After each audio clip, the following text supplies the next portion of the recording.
For the first time in a long time, we finally got some gangster shit.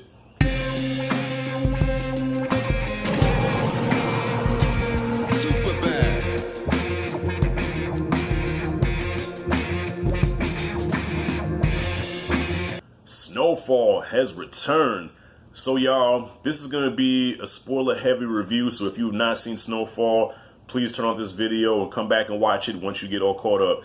So right now, we're in Season 3. So to do a brief recap of Seasons 1 and 2, because I didn't review those, Season 1 was fire. I really dug it, even though it was some times where it lost my interest because I felt they could have did a better job intertwining the stories, because besides the stuff that had to do with Franklin and his people, I didn't care too much about the other stuff, but then it does make sense when everything comes together, but I just felt like it wasn't executed that good, but still Season 1 was fire.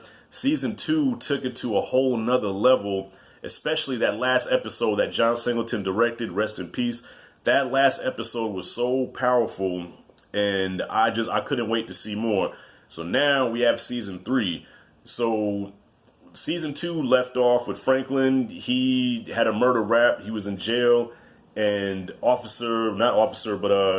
CIA agent McDonald was able to get him out if he was able to work with him. So they have a deal now where they're kind of partners, but Franklin pretty much works for him, and that's how he was able to get out of prison.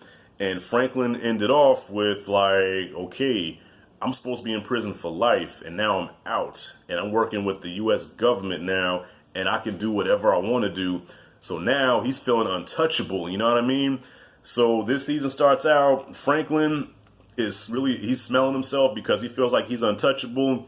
That is until McDonald gave him a reality check. Like, bruh, I don't know who you think you're talking to, but look, if it wasn't for me, your black ass would be back in jail. Even though he didn't say black ass, but I'm just saying, he pretty much had to G-check him like, remember who you talking to. And Franklin had a moment like, shit, okay. I thought this was my world. It's not my world. I'm just living in it, trying to get a nut.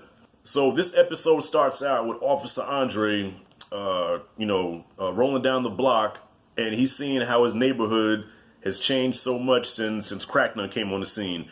What was once a vibrant, energetic, colorful, neighborhood has now been reduced to a slum with a bunch of junkies running around. And it's like, how did it come to this? And how, me as an officer, how did I allow this to happen? So now he's on a mission to bring Franklin down and to put a stop to this epidemic that's going on.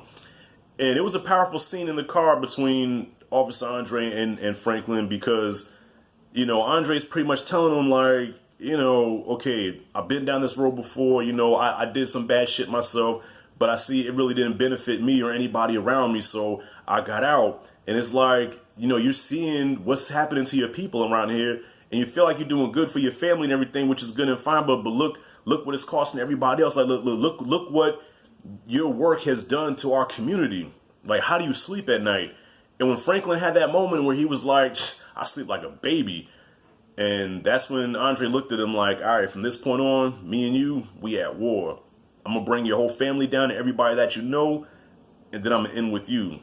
And Franklin got out the car, and when he looked at his work, like when he saw what Andre was talking about, it looked like he had a moment like, damn, like, am I responsible for this? And it looked like he had an epiphany, but we got like 9 other episodes to go, so I'm pretty sure he probably just had a moment, but he's going to go back to being Scarface again. Franklin, I gotta say, I love Franklin's character. He is not a typical, drug kingpin, gangster type. He's no Marlo Stanfield. He's no Avon Barksdale. He's no Nino Brown.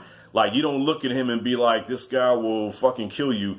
Nah, Franklin looks like the guy that can work at Foot Locker, or, your next door neighbor, or somebody that your teenage daughter goes to school with. He looks like just a regular average dude, but this guy is gangster as shit. This guy is Tony Montana, fucking Frank White wrapped up into one, but he's just a regular dude. He doesn't talk with a lot of slang. He doesn't carry himself like he's hard enough like that. He's just a regular guy, but he's extremely smart, very strategic, and I love that about his character.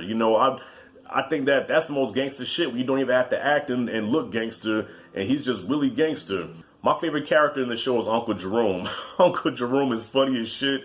I really felt bad for him this episode because he opened up that speaker shop in the hood, and that moment where his shop got vandalized, I was like, man, see, this is why black people can't never open up nothing in the hood, man, because of shit like this. We don't do this shit to the Korean stores and you know, the Arabic stores in the hood, man. But when you have a black-owned business, you know, black people hate on that shit. But come to find out it was Claudia, and I'm like, damn, I thought Claudia died. Like, didn't Aunt Louie kill her in the last season? See, I gotta go back and watch that. I haven't rewatched season 2 in a minute, but I could have sworn Aunt Louie killed Claudia, but, you know, Claudia's messed up now. You know, Claudia, I guess because of the head trauma, she's hooked on heroin now, and looks like Aunt Louie's gonna be back messing with her again, and she feels bad about it. So there are a lot of seeds planted in this episode, and there's also some new meat that's been introduced. A character by the name of Man-Boy. He's the new rival to Franklin, and I can see now this dude's going to be a problem. This looks like it's going to be a Barksdale, Marlowe type war going on between Man-Boy and Franklin now, because Man-Boy came up in there, he tried to be polite and try to like, look here, man, I want to do business with you. You know, the shit that went down with my boys, you know, trying to, you know, invade your block. I apologize about that. I will give you the last guy that did it, and in return, we do business. And you can tell by the standoff, Franklin's like, dude, I ain't feeling you, but I'll think about it, and you'll know my answer without even me saying nothing. And your boy just kind of walked away smiling like, all right, cool, cool. But look, you can tell Man-Boy gonna be a problem. And I loved when Uncle Jerome was like, man, what kind of fucking name is Man-Boy? What kind of shit is that? I love Uncle Jerome, man. He reminds me a lot of me sometimes. Just no filter, just say whatever, and, you know, just funny without knowing he's funny because of the crazy shit that he says. And come to find out, there's a traitor in the ranks. Leon's girlfriend, or Leon's ex-girlfriend, who learned how to cook the stuff, and now she done took that formula and took it over to Man-Boy now, so now she working with them. So I'm interested to see how Leon reacts when he finds out that his ex-girl is with their new rival. You know, there's just a lot of seeds planted in this episode, and I'm excited to see where this goes. That's my brief recap of this first episode. I thought it was a great kickoff. I'm loving everything that's going on. Can't wait to see where it goes. So, y'all, what do you think about the first episode, man? Comment freely below. This is Rashad G signing out. See you in the next video.